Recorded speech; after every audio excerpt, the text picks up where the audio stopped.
The beings had no name for themselves that humans would recognize.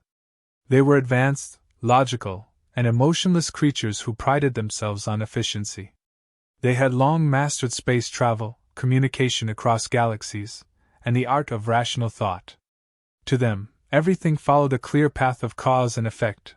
There was no room for chaos or unpredictability. That's why humans, in all their messy, emotional nature, were such a curious species. From their vantage point in a sleek ship hovering just outside Earth's atmosphere, they had been observing this strange planet for years. Their mission was simple: study the humans, understand their ways, and if possible, extract any logical processes that might benefit their own highly ordered society. But no matter how much they studied, one thing about humans remained utterly baffling: breakfast. Today, their focus zeroed in on a particular human family. From their scanners, this family of 4 appeared to be ordinary: 2 adults, a young child, and a baby. The aliens watched as the humans engaged in what seemed like the most mundane ritual: breakfast. The mother, with practiced hands, prepared something involving eggs and bread. The father sipped from a steaming mug of brown liquid while occasionally flipping through a handheld screen. The child chattered endlessly, jumping between bites of food and babbling conversation, while the baby squirmed in its high chair, smearing food across its face. The aliens zoomed in on every detail, running countless calculations. What was the purpose of this chaotic display? The mother had placed eggs on toast, but then why did she pour some golden liquid over it? Was the liquid necessary for survival? The father's beverage: how did a hot, bitter liquid contribute to biological efficiency? And why did they not eat all at once, in a quick, calculated manner? A voice crackled across their communications system, the words precise and without emotion.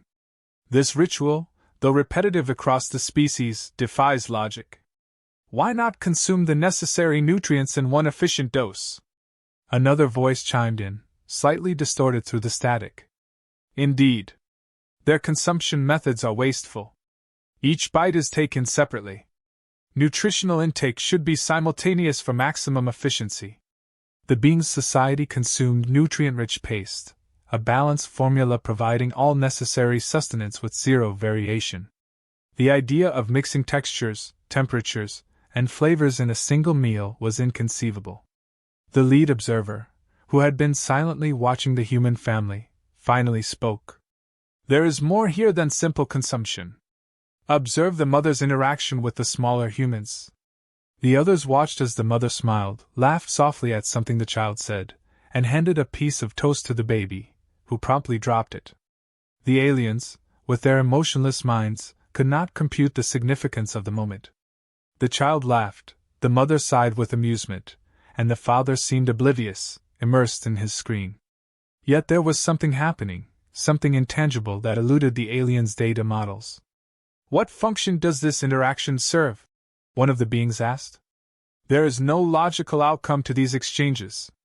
Emotional communication, the lead observer speculated, though the term sounded foreign and awkward when spoken aloud. Emotions had been purged from their race long ago, deemed inefficient and counterproductive to rational thought. Their confusion deepened as the child stood up and, for no apparent reason, began to dance around the kitchen, waving a piece of toast in the air. The mother laughed, the father looked up from his screen and smiled, and the baby clapped its tiny hands in delight.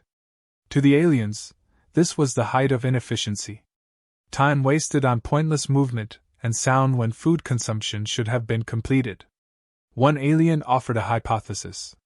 Perhaps their chaotic behavior is tied to their inability to regulate emotions. They lack control over their impulses. Or, another replied, it is a result of their primitive brains. They are still governed by basic instincts, unable to prioritize logic over instinct. The lead observer wasn't satisfied. Something about this scene gnawed at the edges of its carefully constructed worldview. The humans were inefficient, yes, but there was an underlying harmony in their actions that logic alone could not explain.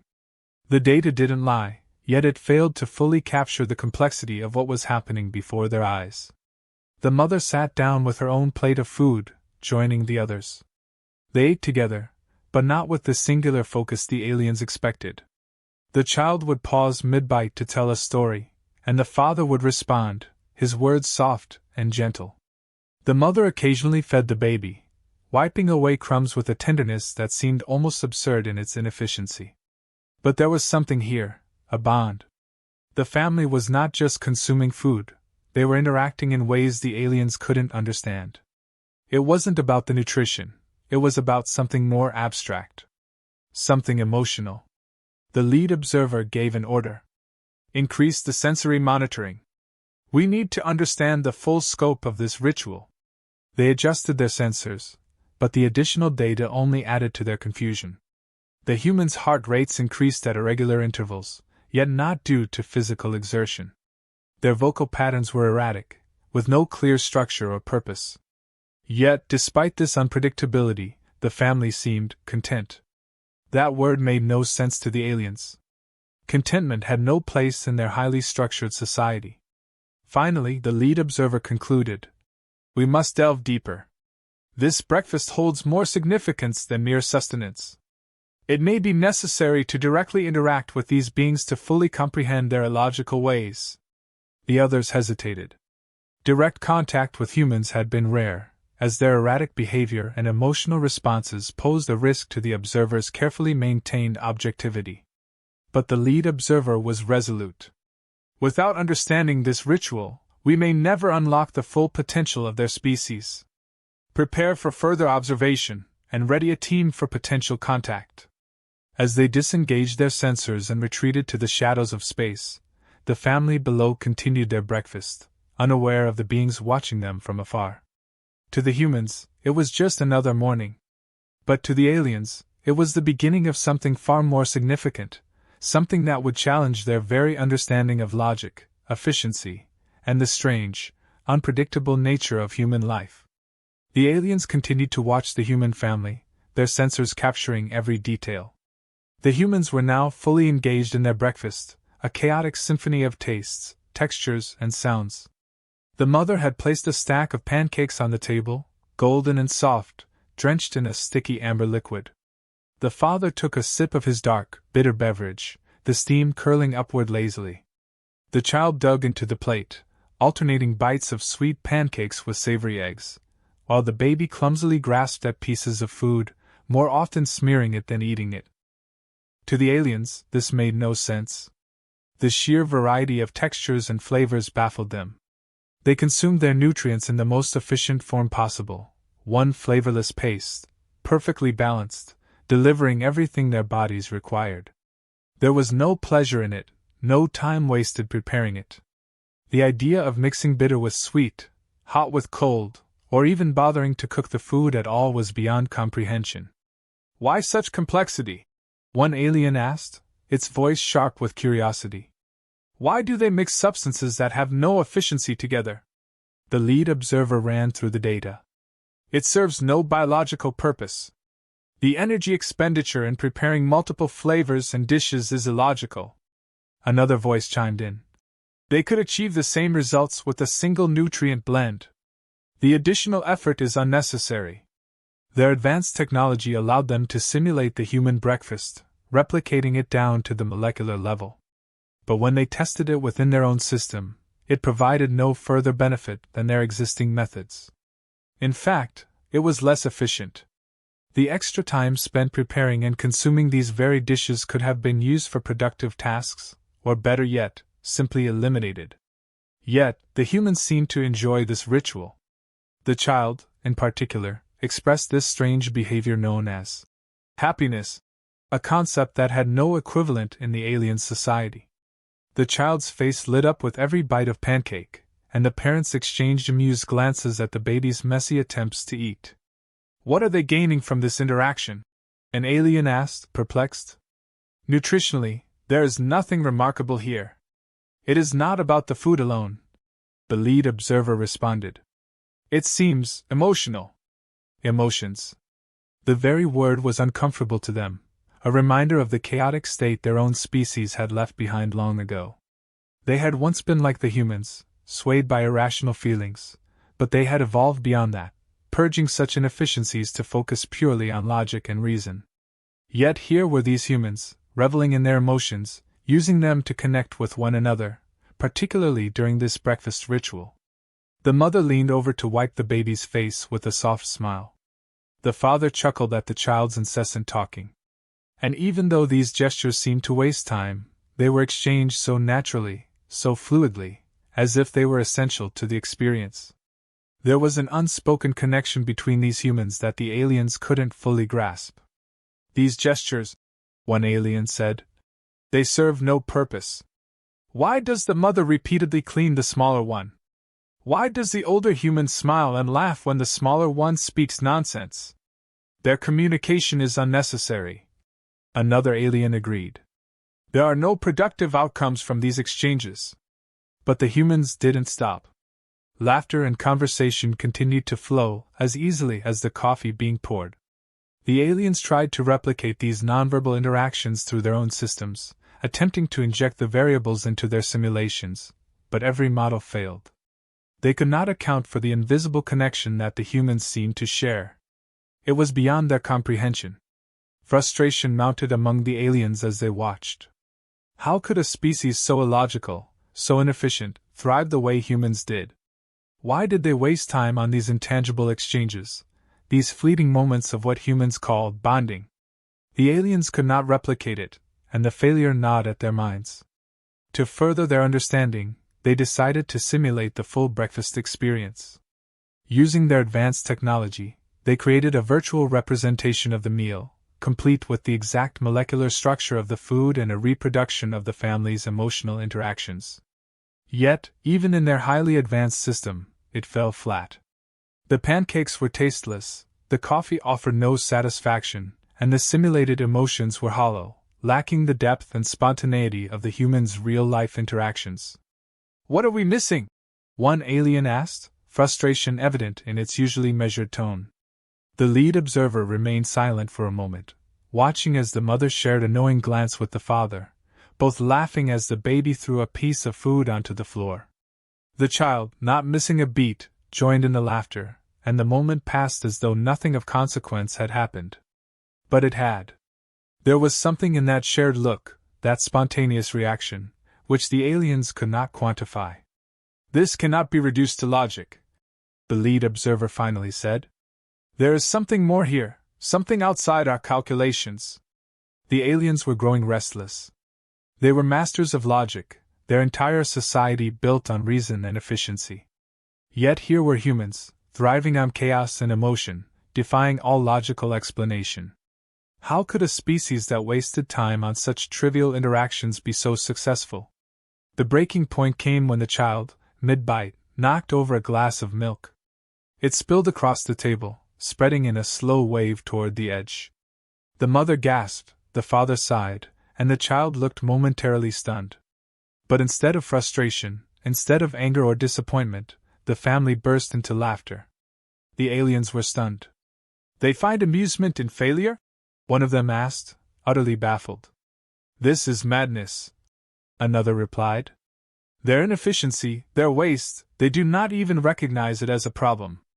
Yet there it was, a moment of shared humor, a mistake turned into something that brought them closer together.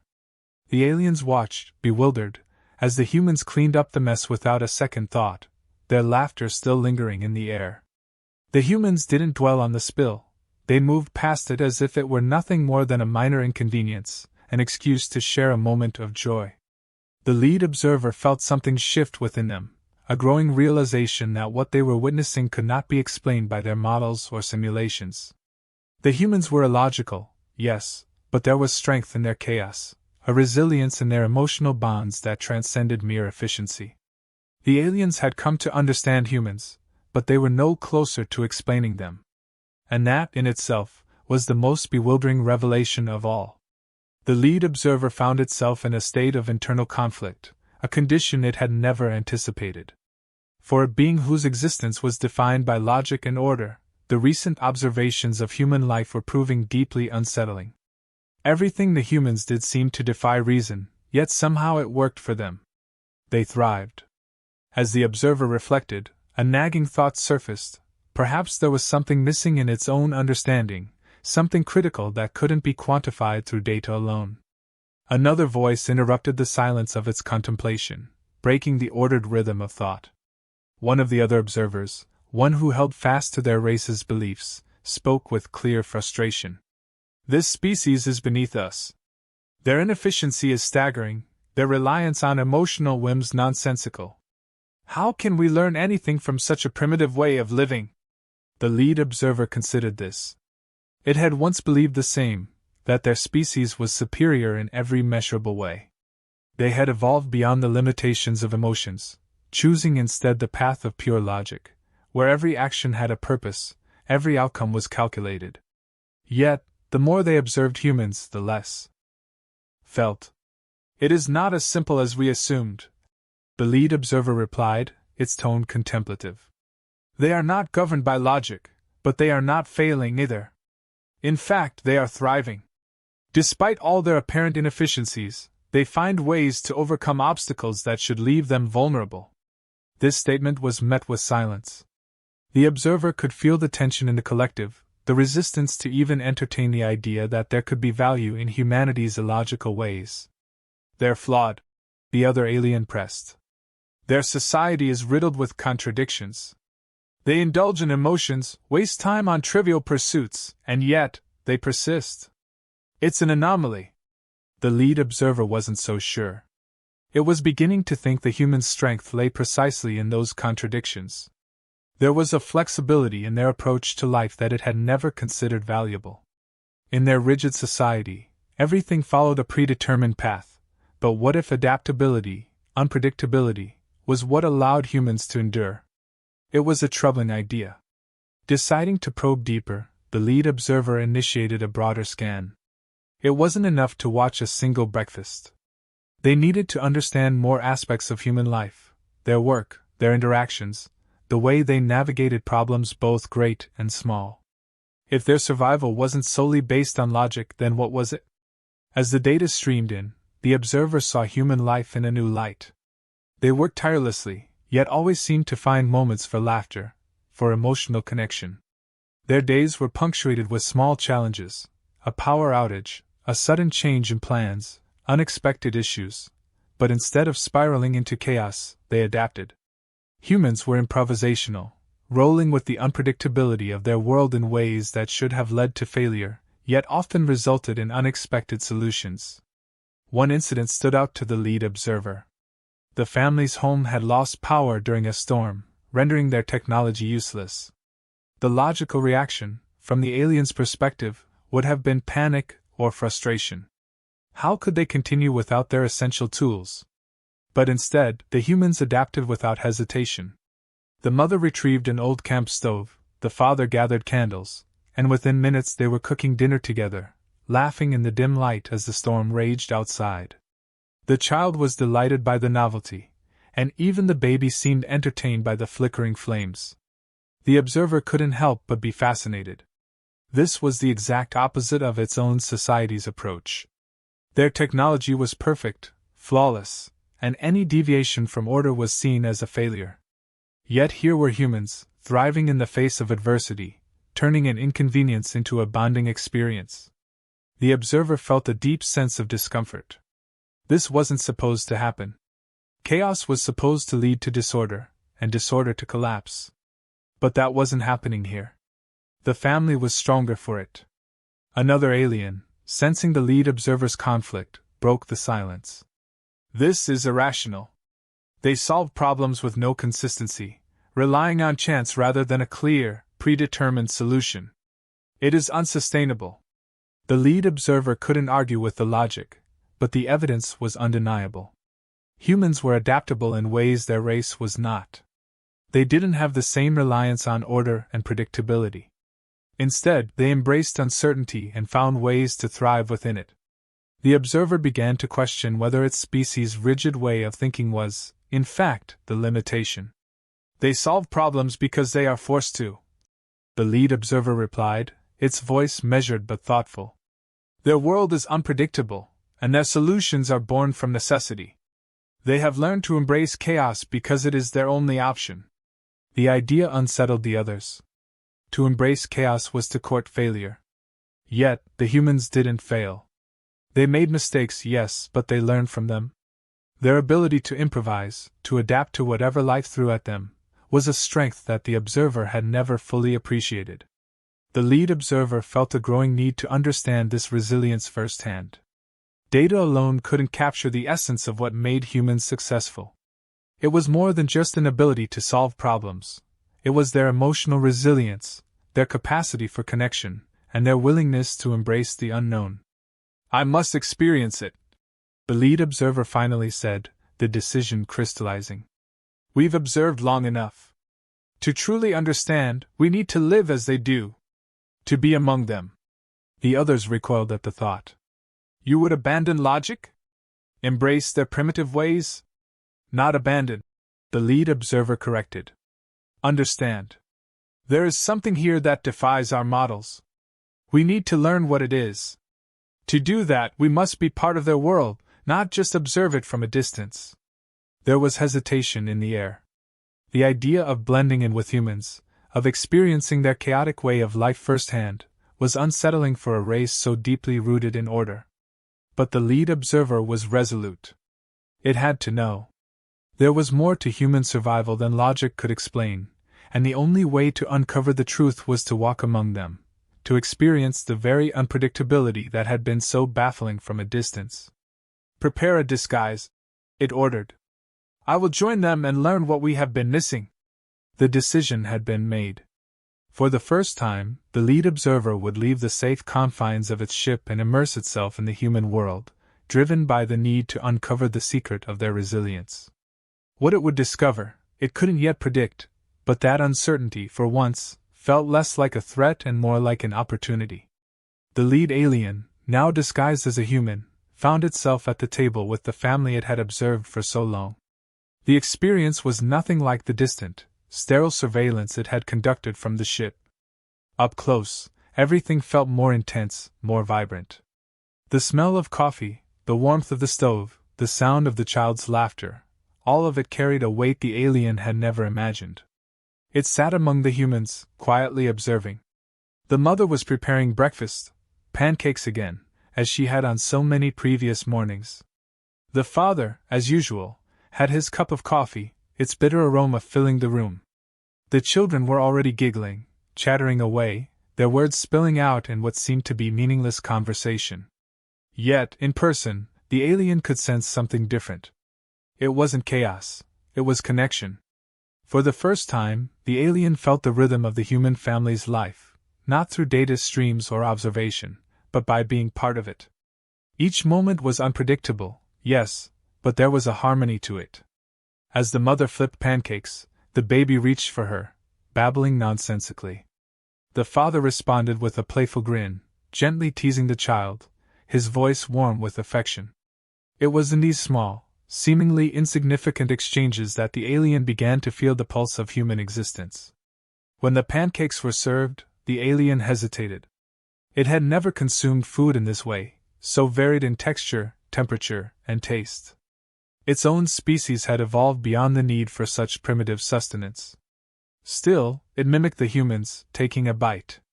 The warmth of the pancake, the sweetness of the syrup, the contrast of soft and firm, this was all new. It didn't just provide energy, it provided something intangible, something deeply tied to the human experience. As they ate, the conversation flowed easily among the family members. The child told stories, wildly imaginative and nonsensical, but the parents listened as if every word mattered. The alien realized that the point wasn't the logic behind the child's words but the act of sharing them. This exchange of thoughts, of ideas, even if impractical or inefficient, was the foundation of their bond. It was how they communicated their care for one another. The alien observed the laughter, unplanned, spontaneous, bursting out when the baby dropped its spoon or when the father made a silly face. These moments of levity, which the alien had once dismissed as pointless, now felt rich with meaning.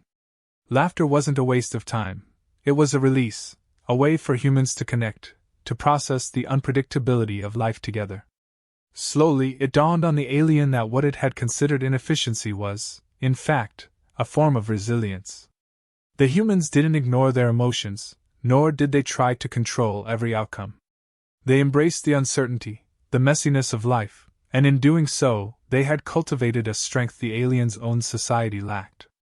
Their power wasn't in their logic or efficiency, but in their ability to adapt, to find joy even in small failures, and to move forward regardless of the unknown.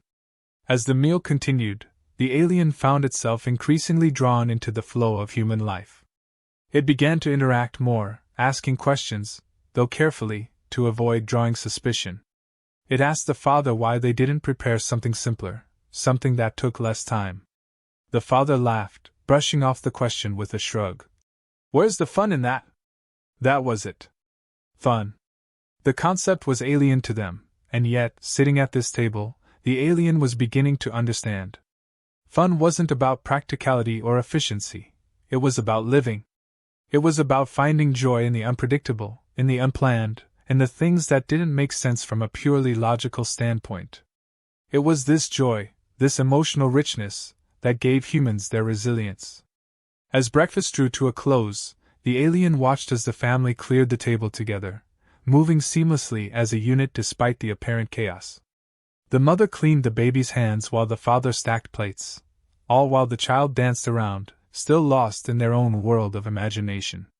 The alien couldn't help but marvel at the way these humans navigated their world, not through calculated steps, but through trust in one another, through emotion and connection. When the alien returned to the ship, the weight of the experience settled in. The others were waiting, their expressions unreadable, but the lead observer knew they were eager for answers. "What did you learn?" one of them asked, its voice sharp with expectation. The lead observer paused, searching for the right words. "Humans are not efficient by our standards," it began, carefully considering its next words. "But their strength lies in their unpredictability. They are resilient because they embrace chaos. Their emotional bonds, their capacity for joy, for improvisation, it is not weakness. It is adaptability. They are strong because they do not fear the unknown. They live within it." There was a silence among the aliens as they absorbed this.